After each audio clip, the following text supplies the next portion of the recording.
चुनाव में अपनी ही पार्टी के दिग्गज नेताओं और कर्मठ कार्यकर्ताओं का लगातार विरोध झेल रहे मनासा से भाजपा प्रत्याशी माधव मारू के खिलाफ आक्रोश हर कदम पर पनप रहा है। स्थानीय नेताओं, कर्मठ कार्यकर्ताओं और क्षेत्रवासियों की नाराजगी के साथ ही समाज विशेष में भी अब माधव के नाम का विरोधी राग गाया जाने लगा है।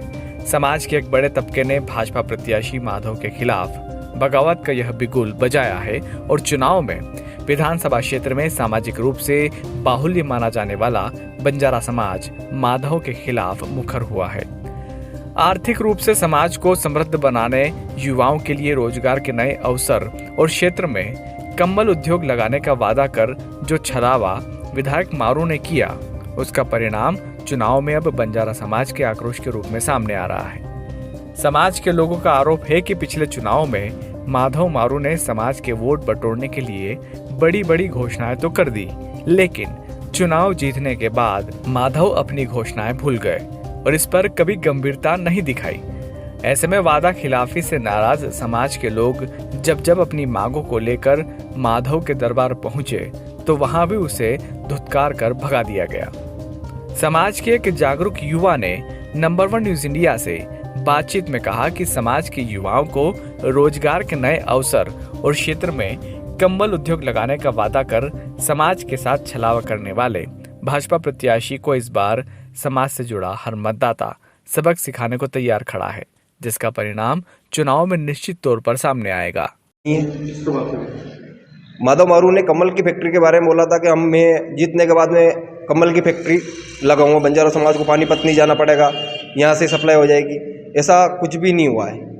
उसके अलावा माधव मारू ने बोला है कि बंजारा समाज पोटली बिकने वाला समाज है।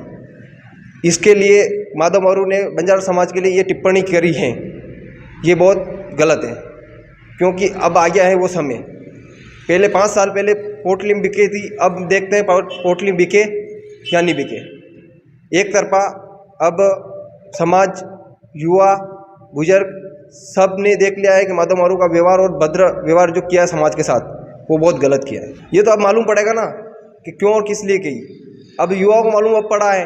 पहले जीता दिया, फिर बाद में बोला कि माधव मारू ने ऐसा बोला था कि पोटली बिक गई, मैं पोटली में खरीद सकता हूँ। अब देखते कैसे पोटली में खरीद लेगा। अब वो समय, पुराना समय अब वापस आ गया है। 5 साल इंतजार कर रहा था बंजारा समाज की, कब ये वापस ये दिन आए। ये दिन पूरा अब देख लेंगे। पूरी समाज एकजुट हो चुकी है।